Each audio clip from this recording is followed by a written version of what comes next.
প্রিয় বন্ধুরা, অটোক্যাডে wheel scroll দিয়ে জুম ইন জুম আউট করা যায় এবং এটার স্পিড কম বেশি করা যায়। সেটা কিভাবে করা যায় সেটাই দেখবো আজকে। সেটা কিভাবে করা হয় সেটা হচ্ছে ZOOM zoom factor. Zoom factor চলে আসতো। এই জুম ফ্যাক্টর নর্মালি ডিফল্ট অবস্থায় 60 থাকে। সেটা আমরা কম বেশি করে দিয়ে এটার জুম যে স্পিডটা সেটা কম বেশি করতে পারি। সেটা কিভাবে? সাপোজ আমরা এখানে 5 দিলাম, তার মানে কি জুম স্পিড স্লো হয়ে গেল। এটা যদি আমরা জুম ফ্যাক্টরটা যদি বাড়ায় দিই সেক্ষেত্রে কি হয় সেটা দেখি। জুম ফ্যাক্টর 80,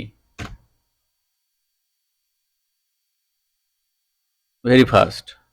এভাবে আমরা জুম ইন আউটের স্পিডটা কম বেশি করতে পারি। ডিফল্ট অবস্থায় 60 থাকে।